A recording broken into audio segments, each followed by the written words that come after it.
मान्यवर, अभी एक फैशन हो गया है, आम्बेडकर आम्बेडकर आम्बेडकर आम्बेडकर आम्बेडकर आम्बेडकर। इतना नाम अगर भगवान का लेते तो 7 जन्मों तक स्वर्ग मिल जाता। अच्छी बात है ना? सुनिए तो, सुनिए ना, आप सुनिए ना, मैं बताता हूं। हमें तो आनंद है कि आम्बेडकर का नाम लेते हैं। आम्बेडकर का नाम अभी 100 बार ज्यादा लो, परंतु साच अर्थ में आम्बेडकर जी के प्रति आपका भाव क्या है ये मैं बताता हूं। मान्यवर, आम्बेडकर जी को देश की पहली कैबिनेट से इस्तीफा क्यों दे दिया? आम्बेडकर जी ने कई बार कहा कि अनुसूचित जातियों और जनजातियों से हुए व्यवहार से मैं असंतुष्ट हूं, सरकार की विदेश नीति से मैं असहमत हूं और आर्टिकल 370 से मैं असहमत हूं। इसलिए वो छोड़ना चाहते थे। उनको आश्वासन दिया गया, आश्वासन पूरा नहीं हुआ। उन्होंने इग्नोरेंस के चलते इस्तीफा दे दिया।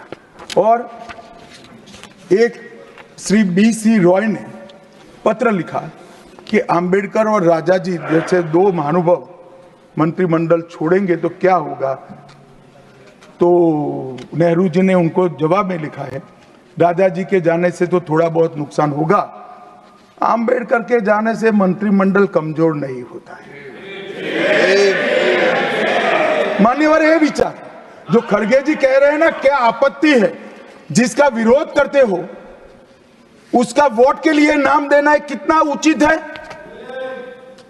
क्योंकि अब आम्बेडकर जी को मानने वाले पर्याप्त संख्या में आ गए हैं, इसलिए आप आम्बेडकर आम्बेडकर कर रहे हो।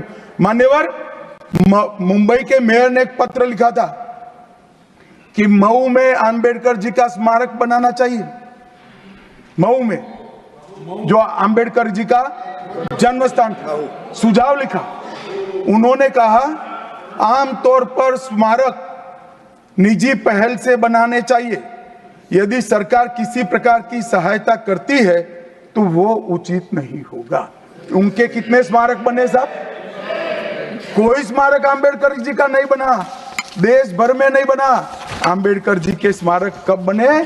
जब भारतीय जनता पार्टी सत्ता में आई, तब मऊ में डॉक्टर आम्बेडकर के जन्म स्थान पर स्मारक बना। लंदन में अध्ययन करते थे, वहां स्मारक बना। नागपुर में शिक्षा दीक्षावलित वहां बना।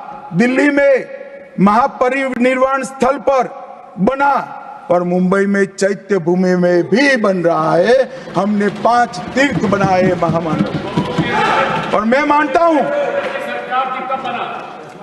मान्यवर, मैं मानता हूं कि आम्बेडकर जी के सिद्धांतों पर चलना नहीं और वोट के लिए उनकी गुहार लगा देना। 14 अप्रैल को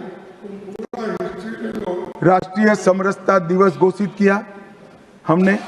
26 नवंबर को संविधान दिवस घोषित किया। उस वक्त भी इसका विरोध कांग्रेस के वरिष्ठ नेताओं ने किया। मान्यवर,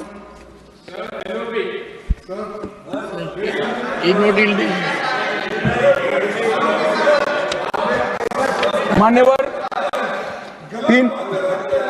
370 पर कई बार चर्चा हुई है। मैं ज्यादा कहना नहीं चाहता। सब जानते हैं कि एक टेम्पररी प्रोविजन को अनौरत संतान की तरह अपनी गोदी में 70 साल तक कांग्रेस ने खिलाने का काम किया और 370 हटाने के लिए लोहे का जिगर चाहिए। और जब देश के प्रधानमंत्री नरेंद्र मोदी जी 2019 में फिर से प्रधानमंत्री बने, एक ही झटके से इसी सदन में 370 और 35 को समाप्त। इसी सदन में कहते थे खून की नदियां बह जाएगी। खून की नदियां छोड़ो, कंकड़ चलाने की किसी की हिम्मत नहीं है। और मान्यवर, क्या हुआ? इसके बाद क्या हुआ? 35,000 पंचायत के सदस्य आजादी के बाद पहली बार चुनकर आए। 2,11,00,000 एक वर्ष में पर्यटक आए। पत्थरबाजी शून्य हो गई। आतंकवादी घटना 92% कम हो गई। एरिया डोमिनेशन बढ़ा। 33 साल के बाद घाटी में थिएटर में रात्रि का शो चल रहा है। 34 साल के बाद ताजिया का जुलूस निकला। पहाड़ी, गुर्जर, बकरवाल और वाल्मीकि को आरक्षण मिला और घाटी के हर घर पर हर घर तिरंगा अभियान भी चला। श्रीनगर में फॉर्मूला 4 कार रेसिंग हुई। लाल चौक पर तिरंगा शान से फहरता है और दुनिया का सबसे ऊंचा रेलवे आर्च ब्रिज आज चिनाब नदी पर बन रहा है। सबसे बड़ी लंबी ट्रांसपोर्टेशन टनल पीर पंजाल में बनी और निर्यात रैंकिंग में अपना कश्मीर सभी यूटी में नंबर 1 पर निर्यात में आया।